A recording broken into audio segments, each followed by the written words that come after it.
Muy buenas y bienvenidos al Tanto. Arrancamos la tercera temporada de esta tertulia semanal que tenemos aquí en The Objective, hablando con Ketty Garat sobre Jessica, ya saben, la amiga de Ábalos, una estudiante que solía acompañar al entonces ministro y que además trabajaba en una empresa pública dependiente del Ministerio de Transportes. Nuestra compañera nos va a dar enseguida todos los detalles, pero además hoy también vamos a hablar de la designación, de la imposición más bien, de José Luis Escrivá como nuevo gobernador del Banco de España. Ya saben, una designación polémica y que ha generado malestar en el seno del organismo, pero que también pone en alerta al Banco Central Europeo, una imposición del gobierno que también les adelantamos aquí en exclusiva en The Objective. Nuestro compañero Fernando Tadeo nos va a dar todos los detalles. Y por último, vamos a hablar también de fondos europeos. Es un tema que hemos tratado muchas veces en nuestro periódico y también en esta tertulia sobre, la ejecución, ¿no?, de ese dinero que nos llega de Europa. Pues el gobierno sigue sin asignar el 75% del dinero de los PERTE y solo quedan 24 meses ya para gastarlo. Arrancamos ya. Y arrancamos, como siempre, saludando al director de The Objective, Álvaro Nieto. ¿Qué tal? Muy buenas. ¿Qué tal, Rocío? Pues muy bien, muy contento de que estemos aquí todos. Y arrancando nuevo curso. ¿Qué esperas de este nuevo curso? Retomando pues muchas cosas. Yo creo que va a ser apasionante desde el punto de vista informativo. Yo creo que vamos a seguir la línea que estamos siguiendo los últimos meses de crecimientos continuos. Este periódico cada vez está más vivo, más fuerte. Cada vez hay más lectores detrás siguiéndonos a diario y cada vez, por supuesto, más anunciantes confían en nosotros porque entienden que tienen delante pues, un periódico de calidad, con unos periodistas muy valientes y unos columnistas completamente libres e independientes, ¿no? Ha sido un verano extraordinario en donde hemos seguido dando información, hemos seguido dando grandes exclusivas. Yo creo que la gran historia del verano ha sido la que ha desvelado este periódico, que una vez más ha hecho un gran servicio a la sociedad, destapando cómo se pretendía colocar en un puesto de la ONU en Madrid a la cuñada japonesa de Pedro Sánchez. Los españoles desconocían la existencia de que Sánchez tuviera una cuñada y además de que fuera de origen japonés, que fuera de nacionalidad japonesa. Y nosotros no solo hemos desvelado que existe una japonesa que es cuñada de Sánchez, sino que además Sánchez tiene una sobrina japonesa y pretendían colocar a la cuñada en un puesto en Madrid creado ad hoc, además un puesto creado por la ONU porque España ha puesto un dinero ahí a propósito y además con toda clase de mimos por parte del ministro Álvarez, ¿no?, el ministro de Exteriores. Total, que dimos la noticia, se armó un gran escándalo y al día siguiente pues tuvo que renunciar a ocupar ese puesto para el que había pedido la ONU un visado. Es decir, que no es verdad que esta mujer no haya querido nunca venir a Madrid. No. Habían pedido el visado oficialmente al gobierno de España para ella y para su hija y afortunadamente, gracias a nuestra noticia, pues no van a ocupar esa plaza que yo creo que debería ser ocupada por alguien seguramente más cualificado y no contaminado con un vínculo tan estrecho con el presidente del gobierno. Ha habido también grandes revelaciones durante el verano sobre el hermano de Sánchez, destapando ese informe fake de Hacienda, en donde pretendían exonerar al hermano de Sánchez y que iba sin firma y sin sello y sin nada. Y luego esta primera semana de septiembre, estos primeros días de septiembre, Rocío, han sido espectaculares, y hay que felicitar especialmente sobre todo a Ketty Garat, porque pues de repente destapó la caja de Pandora un día y dijo que el Partido Socialista y que Pedro Sánchez iban a adelantar un año su Congreso Federal. Efectivamente abrimos el periódico a todo trapo ese día y esa tarde, a las 15 o 16 horas de haber publicado nosotros eso, pues todos los medios de comunicación de España iban abriendo con la información. Es una información relevante porque, ahora lo hablaremos con Ketty, Sánchez va a aprovechar para laminar a todos los críticos que le quedan en el partido, pero ha sido un gran éxito de The Objective porque hemos demostrado una vez más que este periódico es ahora mismo el número uno informando, destapando información y también la que tiene que ver con Pedro Sánchez y con el Partido Socialista. O sea que por muy críticos que seamos con Sánchez, la mejor información sobre Sánchez sigue estando aquí. Luego, unos días más tarde, pues dimos que el gobierno iba a imponer a José Luis Escrivá en el Banco de España sin contar con el Partido Popular, y efectivamente se confirmó ese mismo día.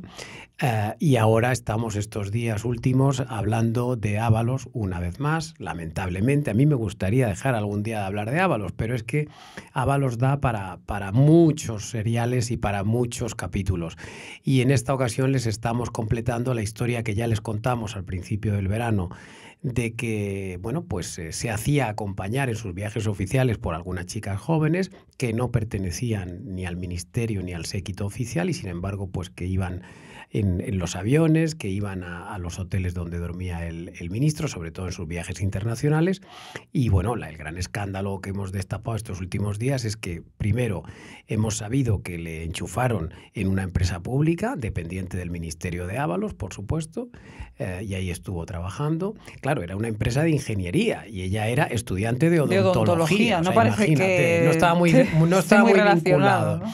Y luego, encima, el colmo ya es que, aparte de lo que ella recibiera de ese puesto, que, por cierto, el gobierno no nos quiere desvelar cuánto le pagaba a esta chica, el caso es que hemos destapado los emails, los mensajes que demuestran que incluso ella le pedía una cantidad de 1.500 euros por cada día en que le acompañaba en esos viajes, ¿no? Con lo cual, hagan ustedes cuentas. Estamos hablando de Ábalos, que es un señor que tiene varias mujeres, 5 hijos, si no pierdo la memoria, y bueno, en fin, aparte de que tenía un sueldo que tampoco es que fuera muy elevado, porque el sueldo de ministro lamentablemente en España es bajo, pero hombre, no sé si el sueldo de ministro da para pagarle 1.500 euros diarios a una persona.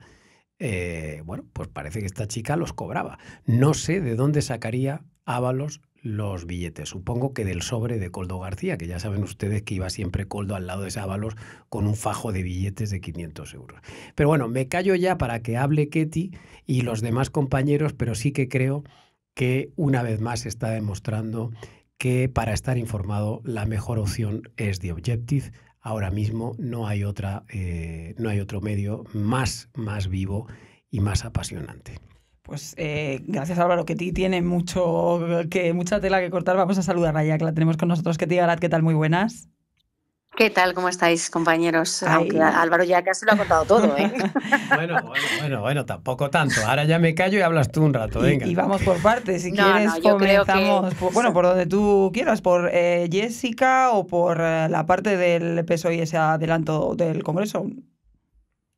Bueno, si quieres empezamos por esta parte final del adelanto del Congreso Federal, porque yo creo que es lo que va a marcar la pauta del inicio de la temporada, ¿no? Vamos a asistir precisamente este fin de semana a un primer comité federal que da el pistoletazo de salida. Tenemos 3 meses, algo menos de 3 meses, hasta la convocatoria de ese comité federal a finales de noviembre, y veremos a ver si esto es o no el anticipo, como empiezan a sospechar algunos dirigentes del partido. Por cierto, las fuentes que tan denostadas en ocasiones están por parte o a ojos del Palacio de la Moncloa y que son las que nos confirman precisamente esa información del adelanto del Congreso, bueno, pues veremos si están equivocadas o no cuando anticipan que este primer adelanto electoral podría ser el anticipo de un primer adelanto del Congreso Federal, el anticipo de un adelanto electoral una vez que fracasan los presupuestos generales del Estado, como prevé el propio gobierno. Y son además las mismas fuentes que anticipan que tampoco va a ver la luz el concierto o el cupo catalán, básicamente porque se ha utilizado como señuelo para aprobar la investidura de Salvador Illa. Yo creo que nos quedan 3 meses concretamente trepidantes en el plano político, en el que se va a ver realmente si hay agua o no en la piscina de la legislatura, que parece ser que es o que tiene en común con el concierto o con la propuesta de cupo catalán hecha o alimentada por el Gobierno de la Nación de cara a conseguir el voto de Esquerra Republicana, que es también una ficción, porque aquí hay una legislatura sin leyes y todo está a expensas de la aprobación o no de los presupuestos. ¿Se puede continuar sin presupuestos? Sí, se puede continuar sin presupuestos. Otra cosa es que el escenario o el horizonte de la recuperación económica o todo lo contrario, del empeoramiento de los datos macro, que de momento van bien en España, pero que podrían empeorarse a partir de la primavera del 25, y del empeoramiento también de las proyecciones de voto del Partido Socialista, que de momento solo resiste, según las encuestas, propuestas, gracias al hundimiento de Sumar, pues puedan decidir motivar esa decisión, tal y como, insisto, sospechan muchos dirigentes del Partido Socialista. Pulsaremos sus opiniones este fin de semana en el Comité Federal y seguiremos contando y espero que anticipando las futuras noticias del PSOE. Pero ¿qué tiene ese Congreso Federal? ¿Se espera que los críticos realmente alcen su voz? Porque bueno, ya sabemos que al final críticos hay, pero se les escucha poco o no tanto como se les debería. Y el propio Sánchez sí les ha retado, ¿no?, a que presenten sus propias propuestas. Y el cupo catalán, sobre todo en materia de financiación autonómica, pues es el motivo central de esa crispación. Pero ¿se les va a oír? ¿Van los críticos realmente a elevar la voz? Es verdad que el foco de este Congreso Federal no es tanto Ferraz como los territorios. El foco está puesto en los territorios, en la renovación que quiere hacer Pedro Sánchez de los dirigentes regionales que no le son tan afines. Veas el caso de Juan Lobato o de Javier Lambán, que ya está amortizado, o de otros dirigentes, por ejemplo, que acaban de ganar pero que tienen que revalidar su posición y su liderazgo en un Congreso regional posterior al Congreso Federal, que es el caso de Gallardo en Extremadura. Es evidente que Pedro Sánchez tiene puesto el foco y el ojo en los territorios. Pero lo sorprendente en el plano de Ferraz es que sí se espera un terremoto. Los críticos estaban laminados hace ya muchos años, ni siquiera meses. Pero aquí lo que mide Pedro Sánchez en su lista negra es quien flaquea en su defensa del sanchismo más ultra o quién es más estupendo a la hora de defender, por ejemplo, a Begoña Gómez o de defender al presidente y de enarbolar con énfasis este discurso de la máquina del fango y de la bulosfera, etcétera, etcétera. Es decir, aquellos que no fueron lo suficientemente vehementes en su defensa, pues en la noche de autos en que publica él una carta a la militancia y a la ciudadanía española sobre sus 5 días de reflexión y que luego salieron públicamente a las puertas de Ferraz dándose golpes de pecho, pues esos considera el presidente del gobierno, pese a que son sanchistas pata negra, pues que no han sido lo suficientemente leales. Es más, había personas muy cercanas al presidente que nos decían en alguna de las crónicas que publicamos en The Objective en esos momentos que eran unos desleales y que por eso les aisló y se aisló el presidente del gobierno en Moncloa en las reuniones que celebraron esos días porque consideraba que el núcleo duro no estaba defendiendo lo suficientemente a su mujer. Yo creo que esa criba se va a producir y esa purga se va a producir y que personas, por ejemplo, como María Jesús Montero, se habla ya de que están absolutamente amortizadas. ¿Cuál es la duda? ¿Qué va a pasar, por ejemplo, con Santos Cerdán, con el secretario de organización del Partido Socialista, ex amigo íntimo de José Luis Ábalos, y que yo creo que es la principal duda de lo que pueda pasar en Ferraz? Y a partir de ahí, 6 meses, pasado ese horizonte de final del mes de noviembre, para convocar los congresos regionales en diferentes territorios. Dudas, Madrid, yo creo que no hay duda que Pedro Sánchez va a presentar un candidato alternativo a Juan Lobato. Quien quiere que sea es Félix Bolaños, aunque él no es partidario o no es proclive a aceptar de momento esa oferta. Y 2, Andalucía. Y ahí, pues alguna noticia contaremos en los próximos días sobre el futuro de Juan Espadas y qué es lo que tiene en mente Pedro Sánchez para ese territorio.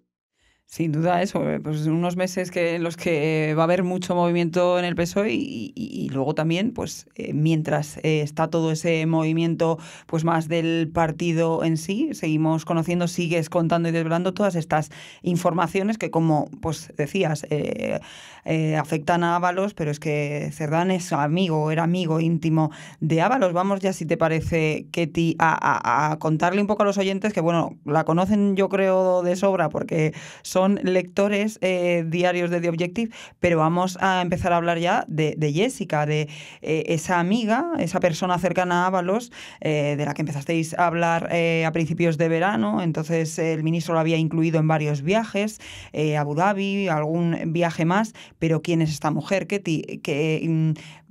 ¿A qué viajes fue más con Ábalos? ¿De dónde sale esta mujer, estudiante de odontología, que de repente la contrata una empresa pública precisamente dependiente del Ministerio de Transportes?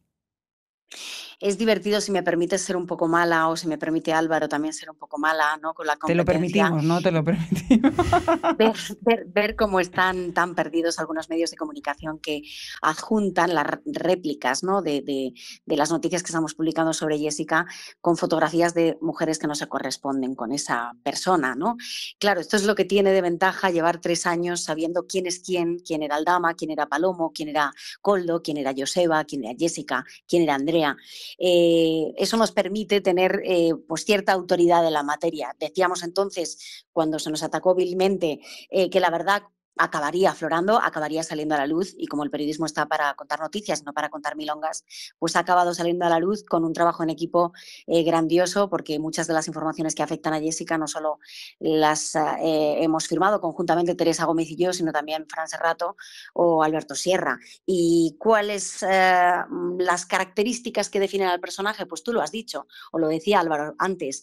Es una mujer que entra en escena pues a finales del año 2018, y entra en escena porque empieza a acompañar al ministro Ábalos a actos oficiales, actos del ministerio, actos tanto nacionales como internacionales, actos también de partido, y que se convierte en una persona habitual. Sabemos que es una estudiante de odontología de 29 años y que empieza viajando a cuestiones pues más menores, más domésticas, nacionales, Girona, Gerona, Barcelona, Santander, y acaba pues con altos vuelos, ¿no? Viajes muy potentes, incluida la delegación oficial del ministerio. Hemos contado los viajes a Abu Dhabi, hemos contado los viajes durante el mismo año 2019 a Moscú, hemos hablado recientemente de un viaje a Rabat, y tenemos más viajes en los que ha participado esta mujer. Aproximadamente son una veintena de viajes en los que, bueno, pues ella acudía con cargo al presupuesto. Hay facturas que se han tramitado a través del Ministerio de Transportes, cruce de mensajes, de correos electrónicos entre las secretarias del departamento de Ábalos y Koldo García Izaguirre, el asesor del ministro. Pero no solo eso, hemos accedido a los correos electrónicos, y esta es la información de grandísima relevancia exclusiva que ofrecemos en The Objective esta semana, en los cuales se hace una correlación de todos los importes pendientes. Es una pseudo factura, una pseudo liquidación de servicios, y en las que aparecen todos los importes que se corresponden con 7 meses de relación, entre noviembre del año 2018 y julio del año 2019. Y bueno, todos estos importes nos permiten deducir lo que decía Álvaro, pues que se empezaba reclamando una tarifa de unos 1.500 euros al día en cada uno de esos viajes. Luego baja ligeramente el importe y se exigían cantidades diferenciadas en función de si el carácter del viaje era nacional o internacional, pero entre 800 o 1.000, 1.200 euros. Van bajando esas cifras y a partir de ahí solo podemos decir de momento que es cuando se produce la contratación en INECO. Y aquí yo creo que merece una mención especial el gap o la brecha que existe entre lo que nos dicen los documentos y lo que nos dice el gobierno a través del portal de transparencia.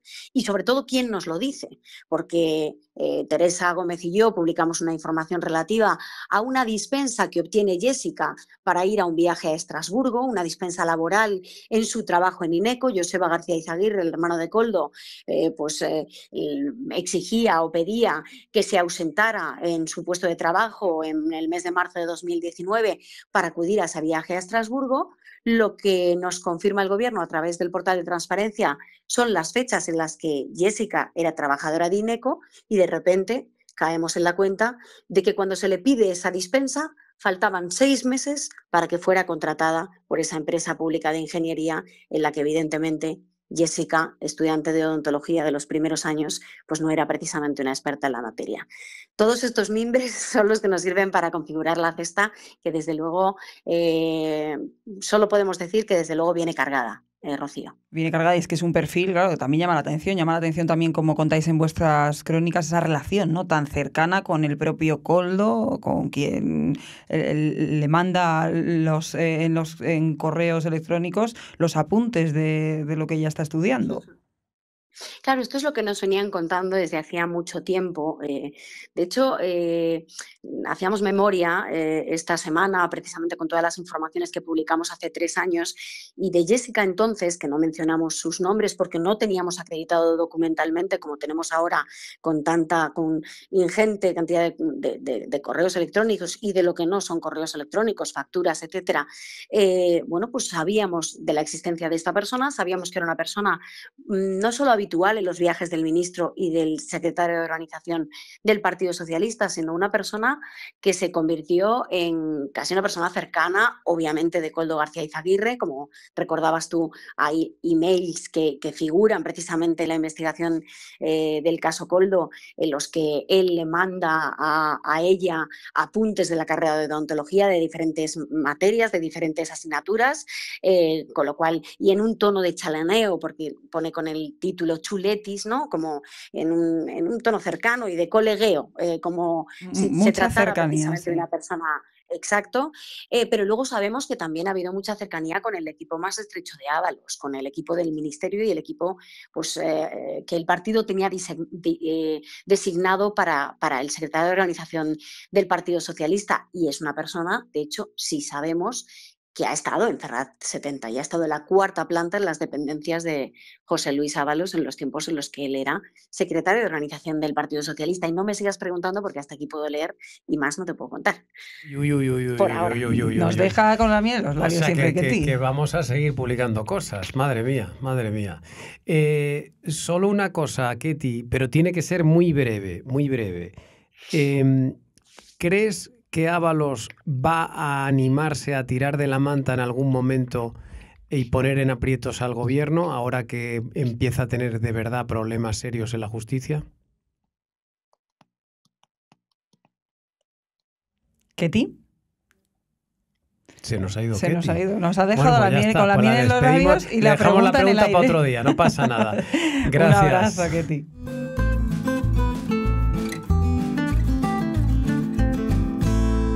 Que como hemos perdido esa comunicación con Ketty porque nos ha dejado con la miel en los labios sobre Jessica y todo lo que va a seguir publicando, se ha quedado en el aire esa pregunta, pero Álvaro, vamos a contarles un poco más a los oyentes. ¿Tú qué crees? ¿Va a tirar de la manta o no? A ver, voy a responder yo por Ketty, pero lo que me gustaría es que en próximas semanas Ketty también nos lo explicara, porque ella tiene algunos matices diferentes a mi opinión. Emplazamos al siguiente al tanto. Claro, pero yo creo que la sangre no va a llegar al río. Es decir, indudablemente Ábalos sabe cosas sobre Sánchez comprometedoras, igual que las sabe Sánchez sobre Ábalos, pero por mucho que amenace Ábalos con tirar de la manta, los dos, en fin, yo creo que están convencidos de que la sangre no puede llegar al río, de que porque a ninguno le conviene. No le conviene a ninguno de los dos, se tienen que proteger mutuamente.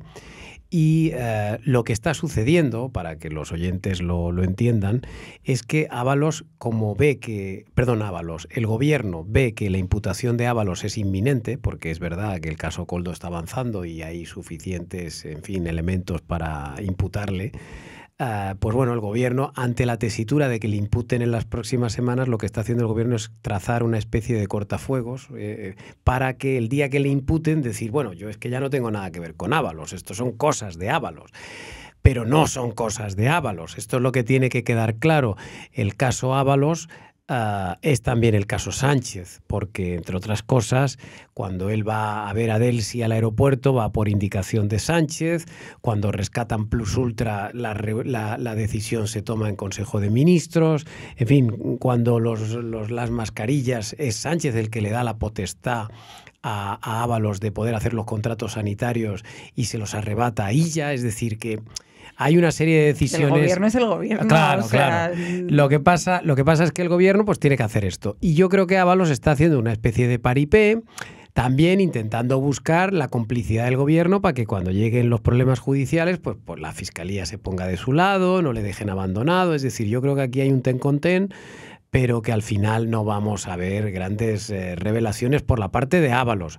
Los periodistas, lógicamente, vamos a seguir haciendo nuestro trabajo para ver si algún día podemos dar con las pruebas definitivas que acaben desmontando todo este aparataje, ¿no? Pero De momento... Da la sensación que los dos conocen tantos trapos Claro. oscuros del otro que... Claro, pero bueno, tienen ya las de estás perder. viendo, yo creo que aquí hay que darse cuenta de algo que es muy importante y es que, a diferencia de otras etapas en la historia de España, es, yo creo, probablemente la primera vez, bueno, con González pasó también un poco, con los últimos años de González, pero es la primera vez que, estando un gobierno en ejercicio, se le acumulan de tal manera los escándalos, porque normalmente los escándalos se acaban destapando cuando un gobierno abandona y el siguiente empieza a tirar de la manta. Y empiezan Abrir a salir, los cajones. Claro, empiezan a abrir los cajones, empiezan a filtrar los sobres con información del Centro Nacional de Inteligencia, de no sé qué. Entonces, claro, a posteriori es muy fácil destruir un gobierno.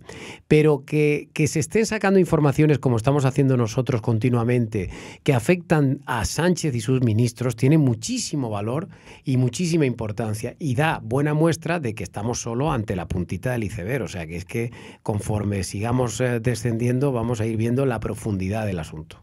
Pues vamos ya con otro ministro. Bueno, Venga. ya no, porque ya no va a ser ministro, va a ser gobernador del Banco Bueno, pero otro escándalo, vamos, de como la España. Catedral de Burgos. Vamos a saludar ya a nuestro compañero Fernando Tadeo. ¿Qué tal, Fernando? Hola. Y también, pues como decía Álvaro al principio, pues The Objective dio en exclusiva esa imposición del gobierno. Finalmente no iba a hacer caso a ningún consejo, ninguna negociación con el Partido Popular. Iba a imponer la figura de José Luis Escrivá, actual ministro de Digitalización. Ya saben que antes lo fue de la Seguridad Social, antes fue presidente de la AIREF. Tiene un largo recorrido, digamos, el ministro, un gran bagaje profesional y ahora llega al Banco de España, gobernador del Banco de España. Fernando, un nombramiento que, además de por la imposición, por quién es, ¿no? Por su figura,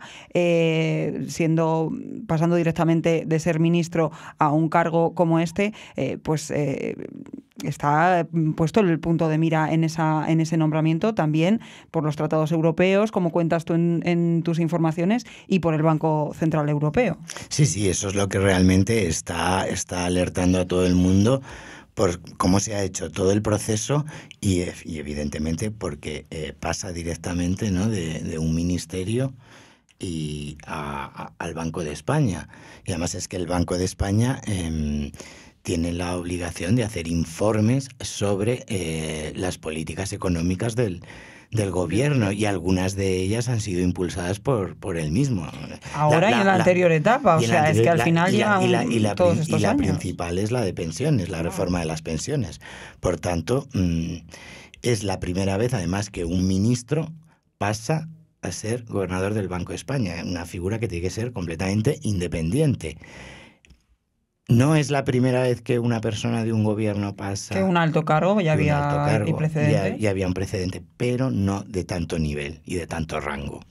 Lo que pasa que, Fernando, el Banco Central Europeo puede hacer algo. En la Unión Europea, hablas de los tratados, bordea, pero pueden ejercer opinión, pero no pueden hacer nada ante este nombramiento. No pueden hacer nada. No, la decisión, además, la Ley de Autonomía del Banco de España lo que dice es que el gobernador se nombra a propuesta del presidente del gobierno.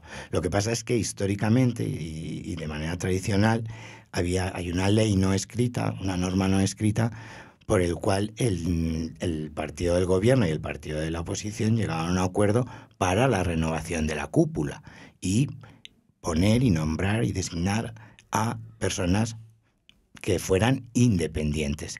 Y eso es lo que ahora mismo no ha sucedido. Claro, porque aquí entramos en esa cúpula. Claro, esa norma no escrita, pues solían repartirse, ¿no? El gobernador lo elige el gobierno y la oposición se queda con el cargo siguiente, con el número 2, que es su gobernador. Sí. Pero en este caso tampoco va a suceder, por lo que estás contando. No, porque se ha roto el pacto. El PP parece que no está dispuesto y ha dicho ya que no va a proponer a ninguna persona. Entonces lo tendrá que nombrar el gobierno, porque además es que el mandato de la subgobernadora actual vence el martes 11. Entonces lo tiene que hacer a lo largo de este mes. En principio, en las próximas semanas no hay prisa para hacer el nombramiento, pero bueno, lo tiene que hacer a lo largo de septiembre. Hablamos, Álvaro, de una institución más. Durante los últimos años hemos visto como prácticamente el gobierno de Pedro Sánchez ha ido poquito a poco introduciéndose dentro de la norma, porque lo tiene que designar el gobierno, pero poco a poco copando todas las instituciones. Sí, en España es verdad que tenemos una larga tradición de los políticos metiendo la mano en donde no deben. Porque hay que también recordar cuando gobernaba el Partido Popular y metía a sus amiguetes en las empresas públicas y tal, incluso en las que privatizaba, ¿no? Pero bueno, yo creo que con Sánchez se ha dado un paso más, porque es que Sánchez está efectivamente recorriendo territorios que nunca se habían recorrido, ¿no? Porque, bueno, Zapatero había llegado a colocar un secretario de Estado en el Banco de España, pero es que Sánchez ha ido más allá y ha puesto a un ministro. Sánchez ha puesto a otro ministro en el Constitucional, a otra ministra en su momento en la Fiscalía, y luego ha ido copando una tras otra instituciones que deberían ser independientes. Y claro, o al menos parecerlo. No, pero en el caso del Banco de España es una institución capital, importantísima. Es verdad que desde que estamos en el euro, pues ya afortunadamente yo creo para nosotros las competencias de política monetaria pues ya las ha perdido, es decir, ya las tienen en Frankfurt, están en el Banco Central Europeo, donde yo creo que estamos un poco más a salvo. Y son colegiadas las decisiones, o sea, no estamos a expensas de ningún loco, pero sí que es cierto que el Banco de España se había consolidado en los últimos años y había estado en una línea bastante independiente. La figura de Decos es muy valorada por todo el sector. Pablo Hernández Decos ha hecho un trabajo impecable.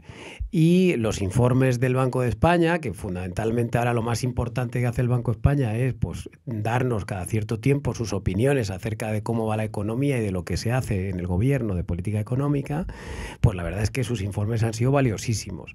Y yo creo que Sánchez con esta maniobra lo que está haciendo es asegurarse de que no van a haber más críticas como las de Pablo Hernández Decos, o sea que a partir de ahora le van a poner la alfombra roja en el Banco de España. Y esto es ya la colonización de la última prácticamente institución que quedaba por asaltar al sanchismo. Han colonizado, por supuesto, Televisión Española, la Agencia EFE, el Centro de Investigaciones Sociológicas, el Instituto Nacional de Estadística, en fin, incluso me escribía esta tarde un oyente. CNMV y competencia. La CNMV, la Comisión de la Competencia, pero un oyente me decía, ¿no? Y no se olviden ustedes de la Fábrica Nacional de Moneda y Timbre, por ejemplo, donde han colocado a la jefa de gabinete de Carmen Calvo, no sé qué. Bueno, total, al final está todo copado. Ahora, por cierto, hay que recordar que ya han conseguido colocar la mayoría progresista, entre comillas, en el Poder Judicial y han conseguido colocar a una juez que, bueno, ya veremos si es independiente del todo o no, pero por lo menos sabemos que es progresista, entre comillas, y que pertenece a la asociación minoritaria. Te voy a dar el dato que lo dimos en The Objective, Rocío. La nueva presidenta del Poder Judicial y presidenta del Tribunal Supremo en consecuencia pertenece a una asociación que es Jueces y Juezas para la Democracia, a la que pertenecen solo el 8% de los jueces que trabajan en España. Bueno, pues siendo la asociación a la que están asociados solo el 8% de los jueces, controla 1/3 de los vocales del Consejo General del Poder Judicial. Claro, esto es una cosa, tela de araña que poco a poco se va tejiendo sobre todas las instituciones. Claro, porque hay dos asociaciones mucho más mayoritarias que no tienen ese nivel de representación. Entonces, claro, yo no digo que esta mujer no tenga que ser la presidenta del Tribunal Supremo. Yo además me felicito que sea una mujer, me parece fantástico que por primera vez. Pero, hombre, yo creo que aquí no debemos ser ingenuos. También hay un asalto de ese Consejo General del Poder Judicial. Y cuando ya cambien, que va a suceder en las próximas semanas porque le toca irse a Marchena de la Sala Segunda del Tribunal Supremo, ya habrá prácticamente terminado el asalto de la justicia y ya solo quedarán vivos 4 o 5 medios de comunicación que estamos aquí resistiendo como si fuéramos los últimos de Filipinas. Pero bueno, yendo a lo del Banco de España, yo sí que diré que Escrivá tiene la cualificación técnica necesaria para ser gobernador. Yo creo que además nadie lo duda, decir, porque claro, ha sido y como presidente de la AIREF yo recuerdo informes muy críticos, muy duros y muy claro. De hecho, es lo que resaltó esta semana el ministro Cuerpo para defenderle, olvidándose de su paso por el ministerio, es que ha sido ministro por el 5 ministerio años. de Seguridad Social. Pero, a ver, indudablemente Escrivá tiene una trayectoria que le avala, es decir, él ha trabajado en el Banco de España, en el Servicio de Estudios, ha trabajado en el Servicio de Estudios del Banco Bilbao Vizcaya, Argentaria, en el BBVA, ha trabajado para el Banco Central Europeo, para el Banco Internacional de Pagos. Es decir, él tiene la cualificación necesaria, cosa que a veces en el gobierno, en sus nombramientos, no se cumple. El problema es que, aparte de ser honesta, tienes que parecerlo. Y tú no puedes hacer este tipo de dedazos y pasar directamente del gobierno al Banco de España, porque hay que dar la apariencia, por lo menos, de independencia. Y el problema también es que Escrivá fue independiente mientras estuvo fuera del gobierno. Cuando entró en el gobierno le hemos visto que ha defendido cuestiones completamente opuestas a las que defendía cuando estaba en la AIREF. Por tanto, ahora lo lógico es pensar que va a seguir plegándose al sanchismo como ha hecho durante los últimos 6 años. Eso lo vamos a ir viendo en los próximos informes, cuando vaya al Congreso a validar, ¿no?, o a analizar los próximos presupuestos del Estado. Bueno, eso se va a ir viendo. Tiene citas importantes y lo vamos a ir viendo. Y ese temor está en el Banco de España, ese temor a que se pierda credibilidad de una institución como es el Banco de España entre los trabajadores. Sí, los trabajadores están temblando ahora mismo, porque es que no saben qué va a ocurrir y ya no solo por el tema de la independencia y de su profesionalidad, sino porque no saben qué tipo de medidas va a adoptar internamente en la estructura. Porque es verdad que hay algunos trabajadores que tienen miedo incluso a represalias, porque por el pasado de... Por lo que decía Álvaro de su pasado dentro del banco, claro, dejó amigos, digamos, en el camino. Él ya trabajó allí y, bueno, dicen que es una persona... Bueno, pues eso, complicada en el trato y ha dejado bastantes rencillas abiertas. Pues veremos, porque bueno, sí que hay muchos informes que tiene que elaborar el Banco de España sobre vivienda, elaborado muy críticos con la ley de vivienda del gobierno, sobre el salario mínimo interprofesional, también muy crítico en la etapa de Hernández de Cos. Veremos y juzgaremos, ¿no?, los informes del nuevo gobernador del Banco de España. Habrá que ver lo que se decía antes y lo que se va a decir ahora. Y también habrá que contrastar sus palabras con lo que decía antes, lo que decía ahora, lo que decía en la AIREF. Hay mucho trabajo. Imagino que será un proceso modular. Sí. Gracias, Fernando.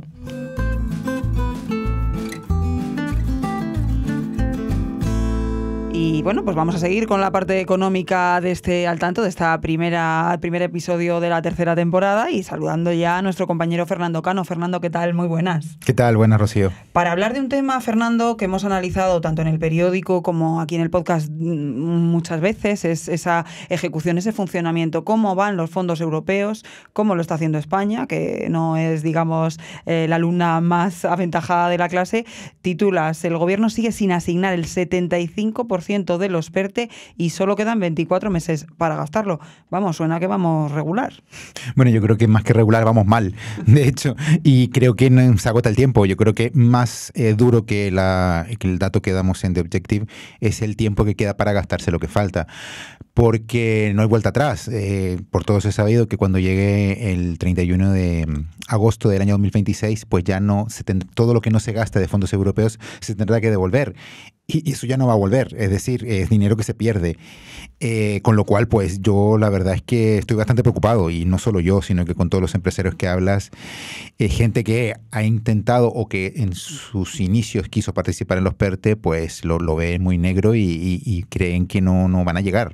¿De cuánto dinero hablamos, Cano? Bueno, estamos hablando de, para los 12 PERTES que se realizaron a principios del año 2021, entre 2021 y 2022, pues se le asignaron 40.000 millones de euros, que eso es, calcula que el fondo total de fondos europeos Next Generation es 168.000 aproximadamente, con lo cual solo 40.000 millones solo para PERTES. De esos actualmente se han fallado convocatorias por 10.000 millones, es decir, el 25%. ¿Qué pasa? Que es que tampoco eso significa que esos 10.000 millones adjudicados hayan llegado ya al tejido productivo, ni mucho menos, sino que simplemente es dinero que a ti en una convocatoria lo has ganado, pero luego tienes que presentar avales y tienes que realizar una serie de procedimientos burocráticos que al final, 6 meses, un año después, pues igual recibes el dinero. Con lo cual, el dato también está un poco trucado, entre comillas, porque además de eso, hay dinero que se ha incorporado a esa cifra de ejecución de dinero que has pasado a las comunidades autónomas.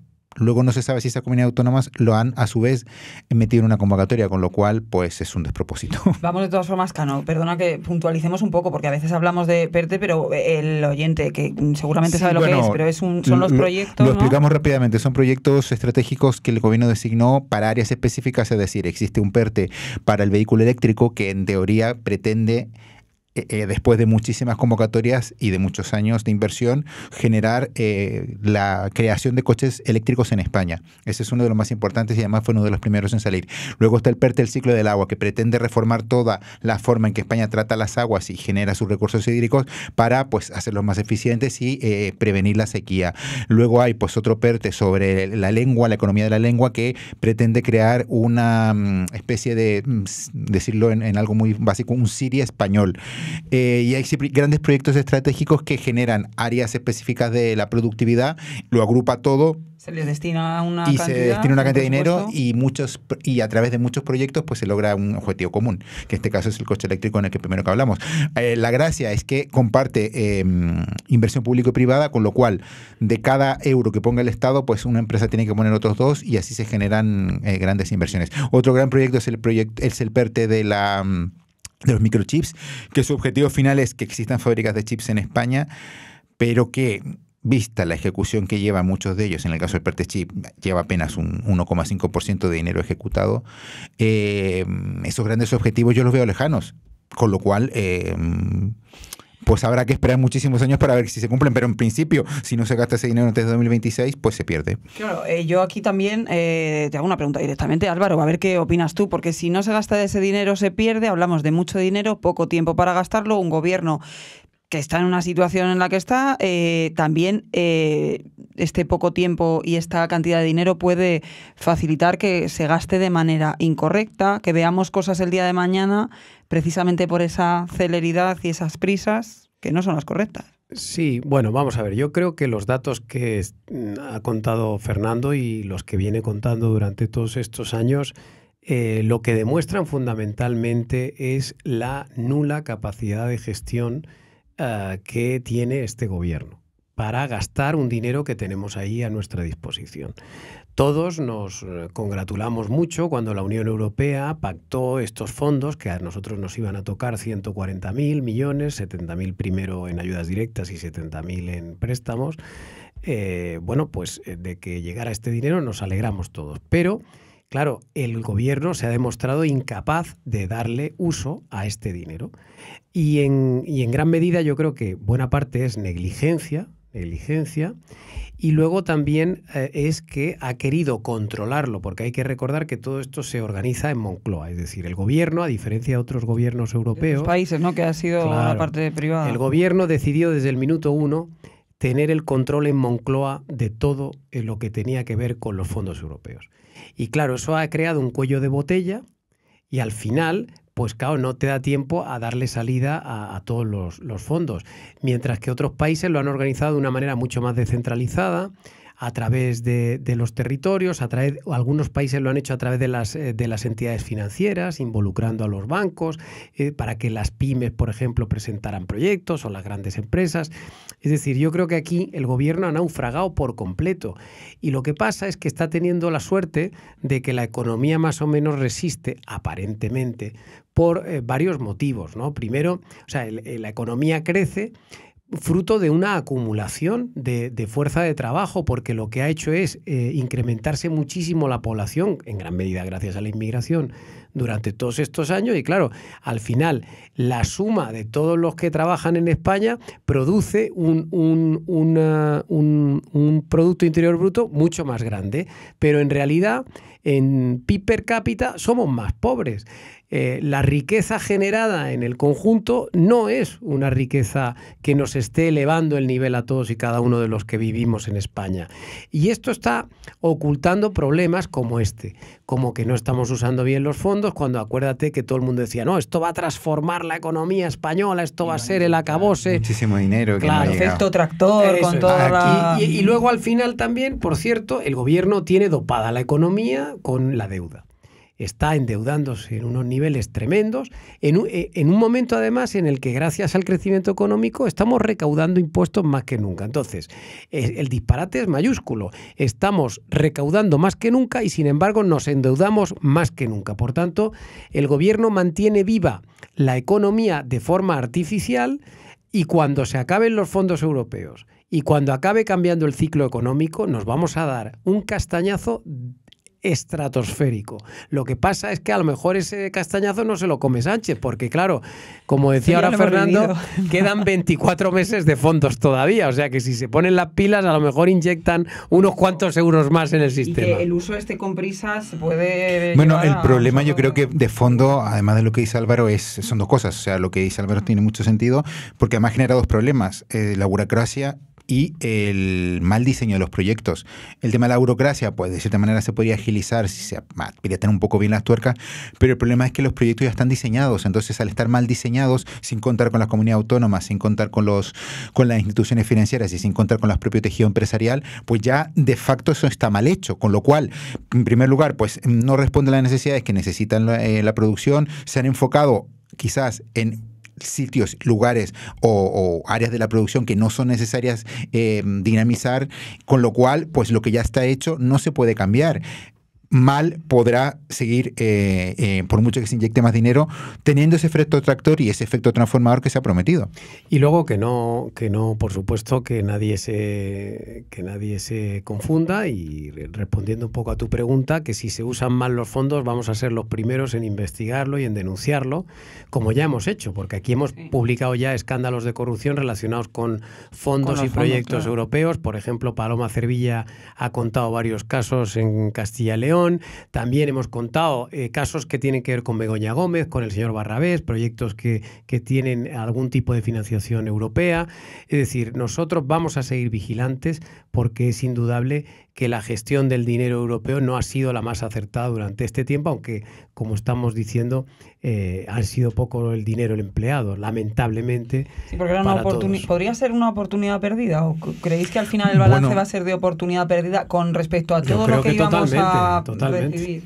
Sí, porque al final estás teniendo un problema de que no se va a inyectar todo el dinero, pero además el que se va a inyectar no va a ser de la mejor manera, con lo cual tienes ahí dos errores de facto que al final anulan cualquier tipo de impacto positivo que se podría haber realizado en la economía. O sea, se partía de la base de que queremos transformar hacia una digitalización, hacia una economía verde, quitándonos la losa, entre comillas, del turismo, la losa del ladrillo, pero es que a día de hoy los datos de crecimiento solo se basan en esos dos pilares, que no está nada mal, pero es que no se está produciendo ningún tipo de transición de nada. Se viene prometiendo una transición digital hace 5 años y una transición ecológica que a día de hoy no se ha producido, y visto los datos y las cosas que pueden ir pasando, yo no veo que se produzca.